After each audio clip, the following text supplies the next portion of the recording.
The other day, New Mexico is considered a pretty blue state. What were you doing there? Well, they're also a border state. They have people pouring in by the tens of thousands, and they're being decimated. They're being hurt very badly. They also have a pretty rotten economy for a lot of reasons, but what they really have is tremendous inflation. But beyond that, because I happen to think that the border is the single biggest issue. I think the border is a bigger issue than inflation. Inflation is destroying, and it's a country buster. You know, inflation, it's broken up many countries, including Germany from many years ago.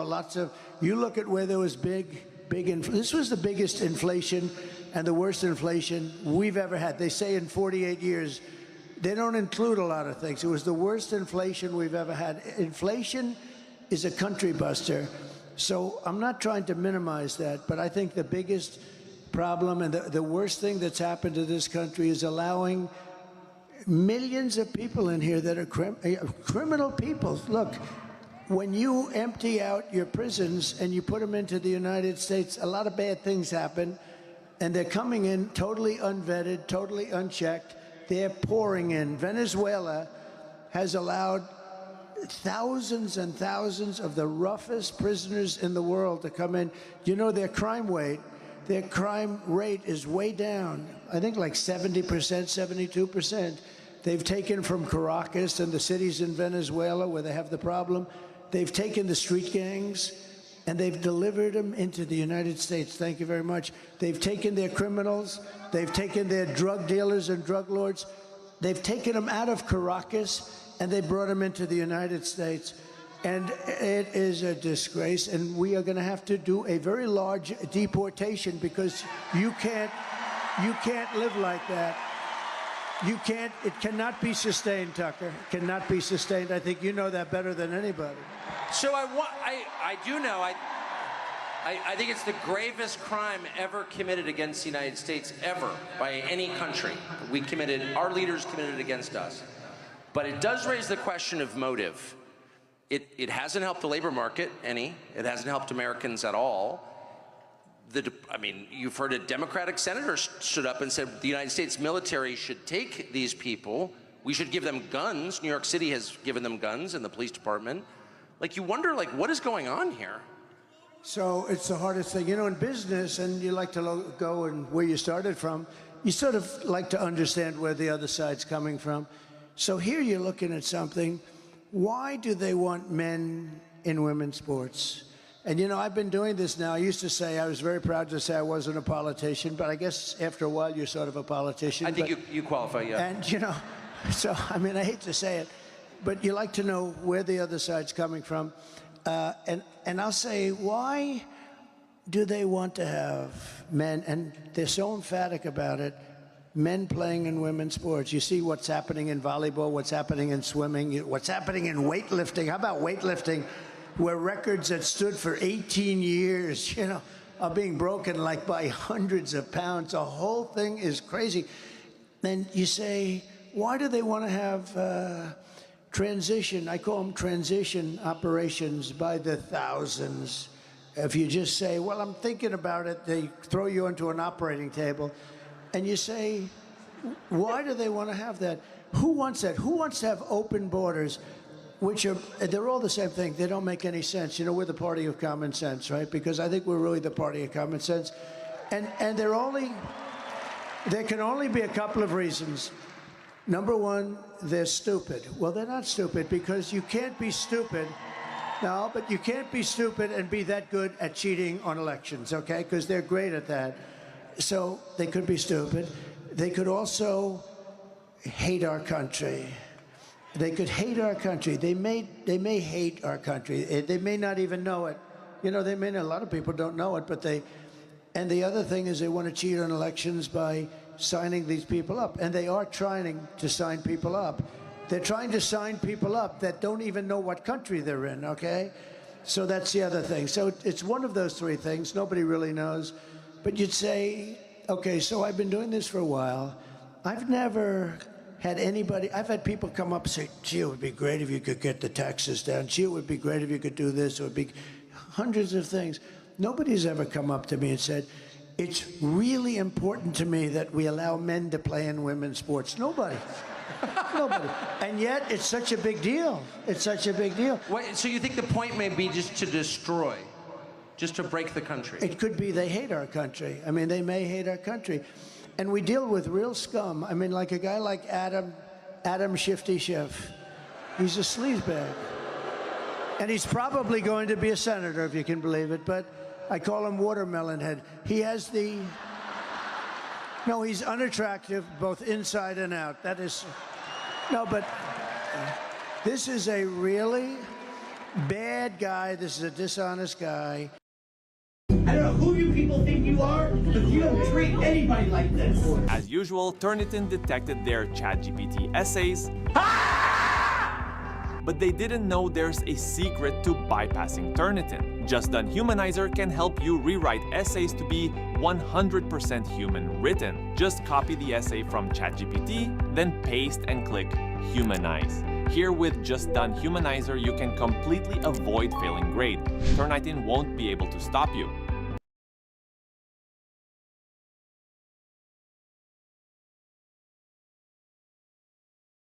This is my hack for working smart, Monday.com. Let me show you how I use Monday.com to create a tailor-made workflow. First, the most comfortable way for me to look at a board is as a table. What's most important to me is to see all of the team's projects, so I add them to the board just like this. I work with a lot of files, so I add a files column right here, and of course the status. It's all super customizable, so it turns out exactly the way I wanted it to. I add the relevant stakeholders to each project, and they get notified automatically whenever I get my job done, so they can move forward. The best thing about it is that you can manage just about anything with it. It doesn't matter if you work in marketing or in finance. Click on the link below to start your free trial. It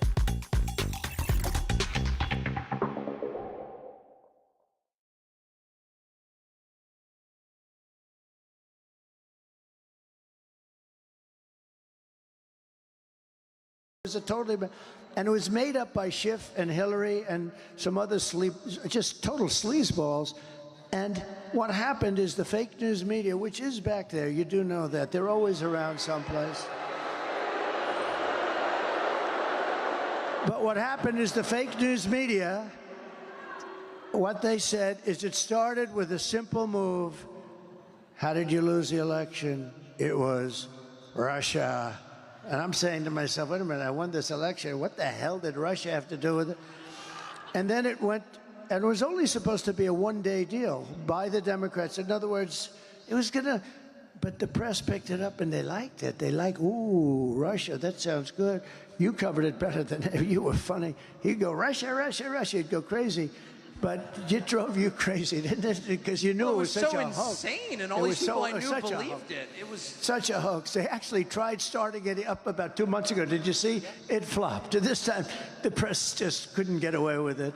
I'll tell you about our lawsuit having to do with the Pulitzer. You know, we brought a lawsuit against, because they said, the New York Times, Washington Post, they got the Pulitzer Prize for accurate and beautiful reporting on the Russia hoax, you know, the whole thing.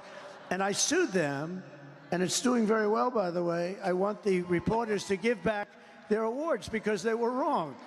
There were plenty of guys that were right, like you and Sean, and there were plenty of guys that were right.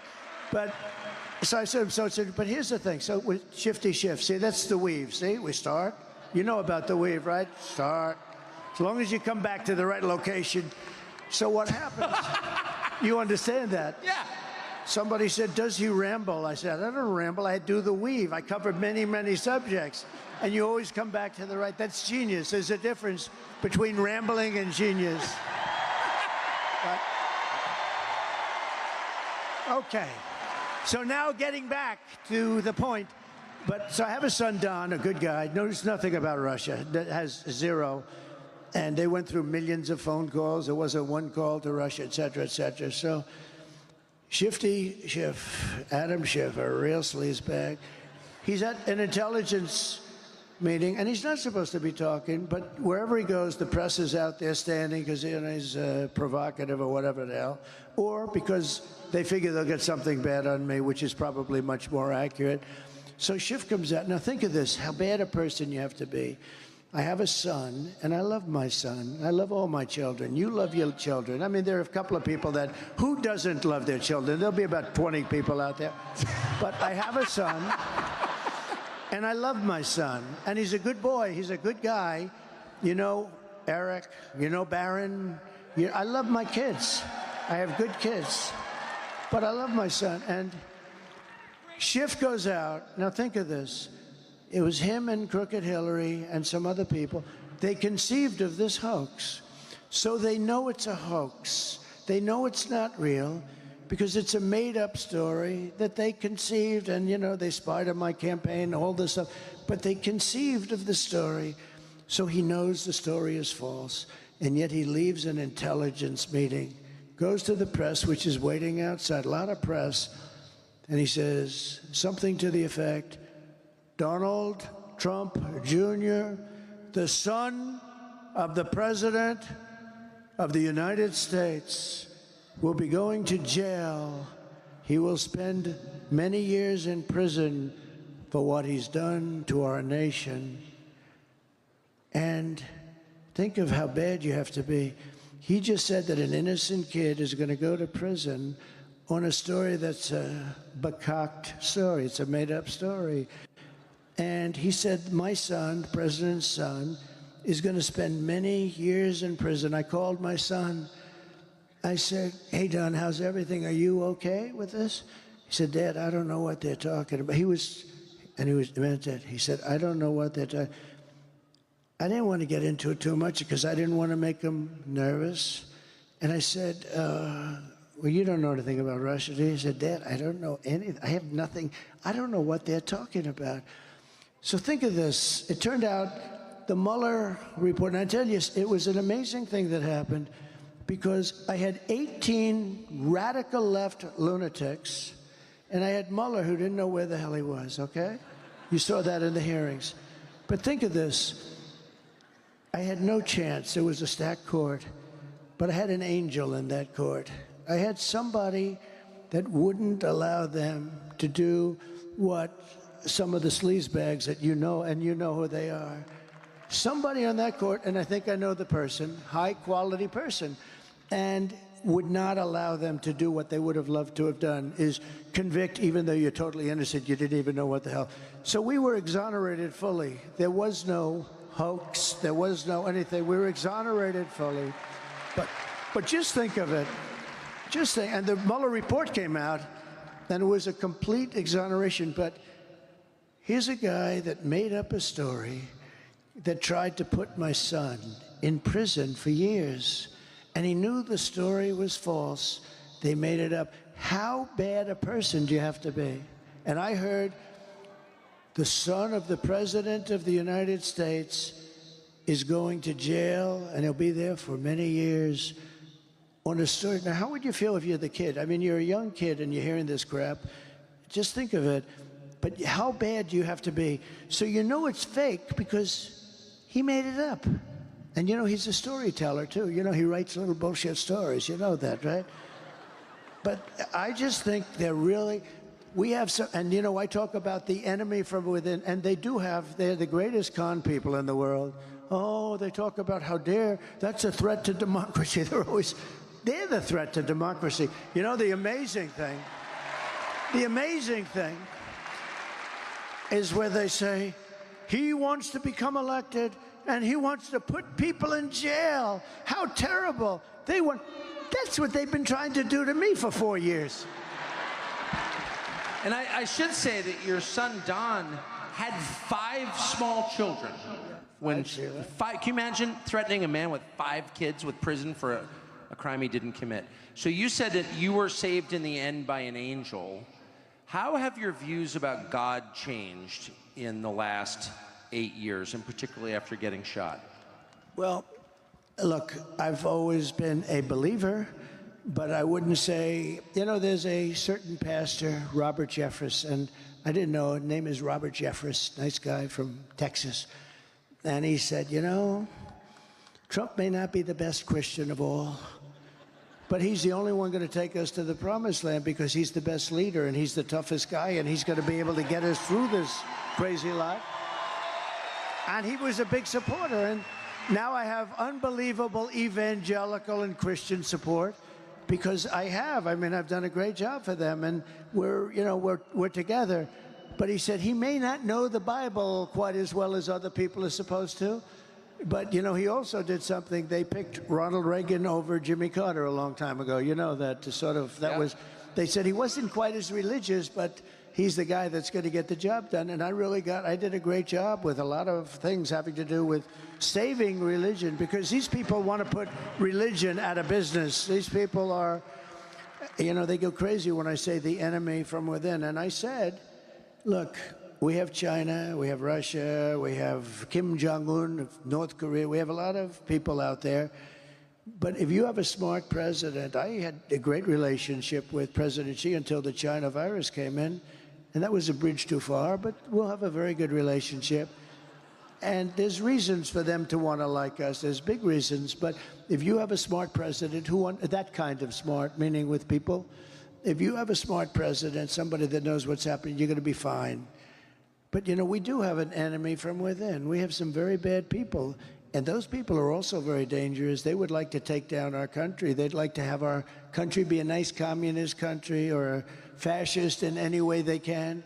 And we have to be careful of that. But they're the greatest con artists in the world, because as soon as I said an enemy from within, they said, he's saying an enemy from within.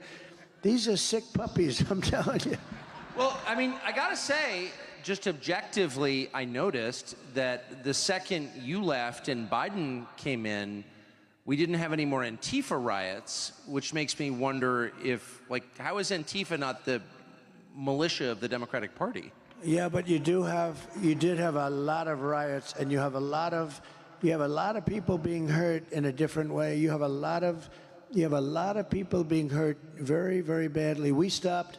We had a period of time where they wanted to tear down statues. Yeah. And, they thought the statue of Abraham Lincoln should be ripped down immediately, and a couple of others. And we stopped them. I signed an old bill that was old and dusty. It was like from 1910, the United Statues Act of 1910. It said that if you tear down a statue or even get near it, if you don't want it, if up to the president, you go to jail for 10 years. And when they started getting a little bit frisky, I took that old dusty statue, hadn't been used in a long time. We took it out, and they were getting a little wild. You remember that period of time? And I said, I had a little news conference, and I said, anybody that touches a statue, they were going to rip down Andrew Johnson. They were going to rip down Andrew Jackson. And the rope was already on them. And I saw what was going on. And I signed that thing, and I had a news conference. I said, anybody that touches a statue, if you touch the statue, you're going to jail for 10 years with no parole, no early getting out. And I looked, because there was a little discord in Washington. I looked at those people from the back, and I saw those people. I saw about 1,000 asses. They were facing me as they headed out of town. They were heading out of town, and we never heard from them again. Until recently, when you had, about 2 months ago, you had some horrible riots in Washington, D.C., where they took spray paint and they sprayed the limestone lions, and they burned the American flags badly. And, I'd like to see anybody that burns the American flag 1 year in jail. I really believe that. You mentioned the enemy within.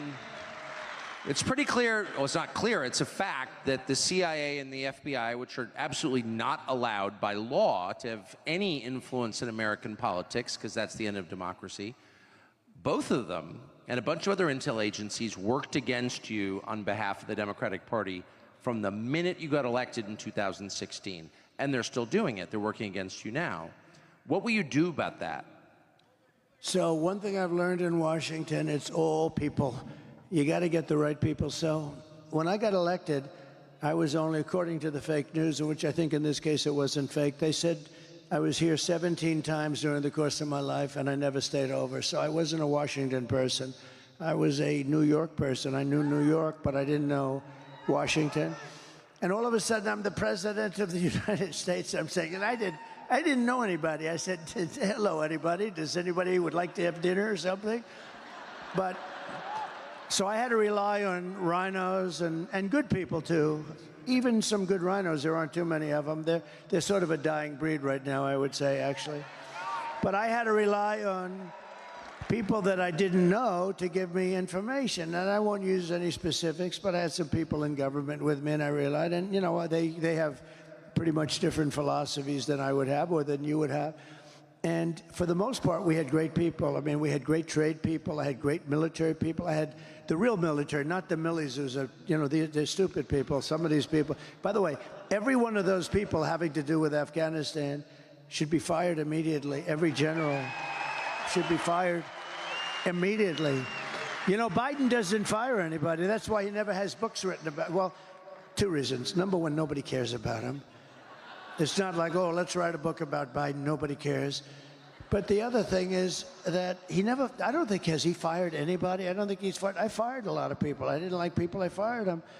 And then he immediately get called by the New York Times or somebody because they're very, I mean, they truly are the enemy of the people. They're the enemy of the people. Those people right there.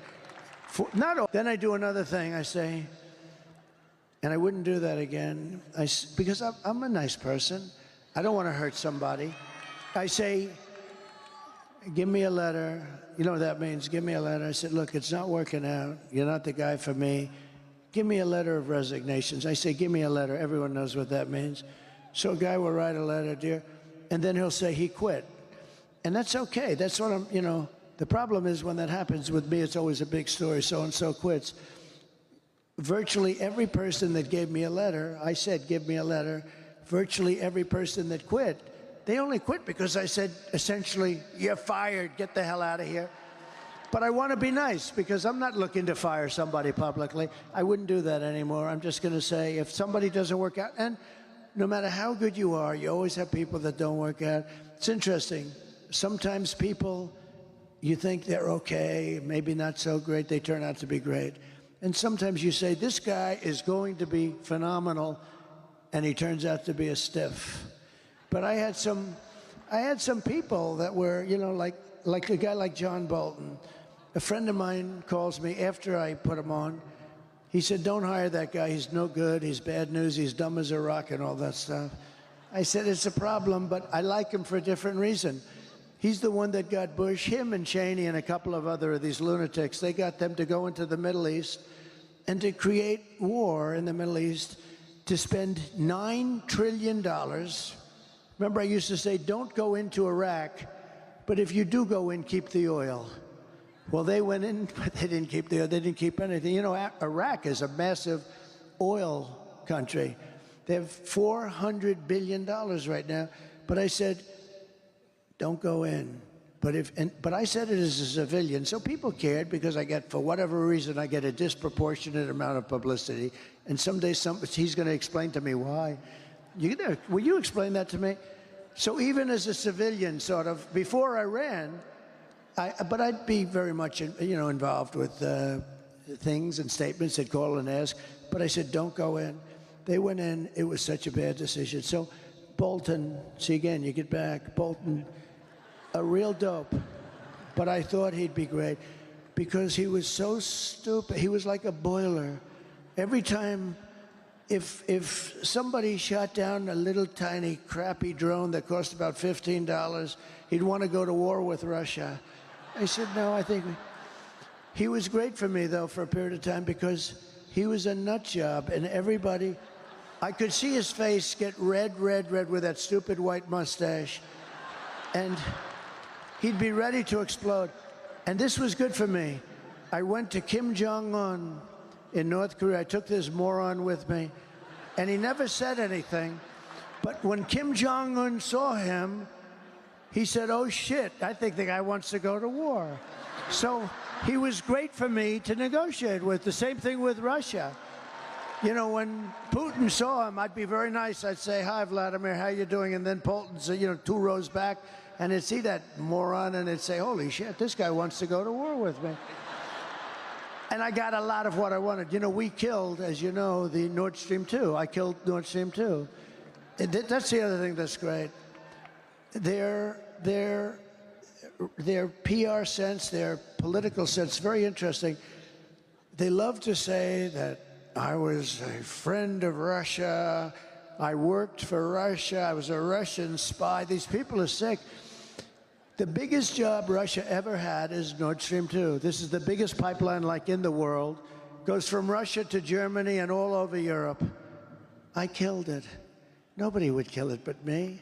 I stopped it. The thing was half built, dead. Then there's obviously, look, in all fairness to Biden, he was dumb 35 years ago. He was a dumb guy. It's true. It's true. But he comes in and he approves it, but he stops the Keystone pipeline, which really we need. That's our pipeline. But think of it. Wrong country. Yeah, but think of it. It's rough. It's rough stuff. He stopped. I said, wait a minute, it's supposed to be the other way. Let Keystone go, but stop the Russian pipeline. And I went to the Germany and the different countries, but mostly Germany, and say, so let's get this straight. We're helping you and guarding you from Russia, but you're paying Russia billions of dollars a month for oil. How's that working? That's not working, dude. I mean, the whole concept. Anyway, I stopped it. And then I keep reading stories that, oh, I was a puppet for Russia. Putin actually said to me, if you're a puppet now, I'd hate to see if you were angry, because this was the biggest economic job, and I stopped it. It's all about the people, Tucker. If you have the right people, it goes beautifully. It's like in my real estate business. If I have a good building here and I have a good superintendent of the building, he's doing a great job, and I've done it over the years with my father, would have a building and another building, and you'd have a great super here and a lousy super there. The one here, the building, everything was perfect. Over here, everything was crappy. That we have the. So now I say, let's take this super, move them over here. It worked beautifully for there, but not for there, because now all of a sudden that one doesn't. It's all about the people. You gotta put the people in. And if I have any complaint about myself, and I don't really blame myself, because in all fairness, I became president of the United States, and I never did this stuff before, you know? It's pretty good. I never did it before. I was driving down Pennsylvania Avenue with Melania, the new First Lady, who's great. People love her. She's got the #1 selling book. Tucker, she's got the number. Melania right now has the #1 selling. Go out and buy it. It's a great book. It really is. But think. So I had never done it before, and I do it. We had 18 people, including me. We had debates, and all of a sudden, we had 17, 16, 15, and they started disappearing.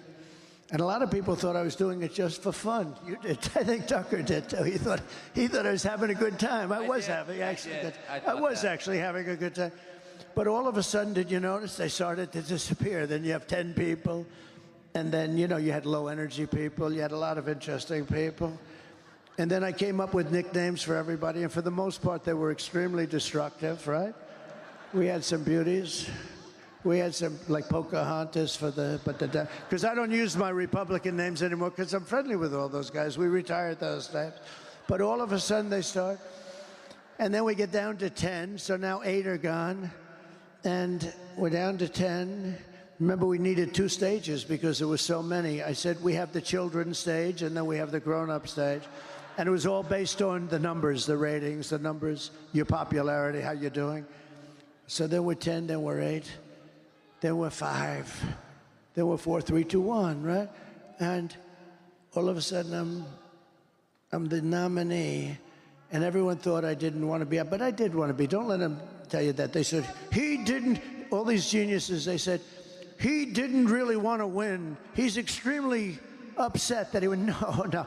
If you're going to play, win. And some people were surprised. But you heard that I didn't want to win. Yeah. And I was miserable that I won. No, that's a false story. That's their own misinformation, a term I use. But this one lies so much. And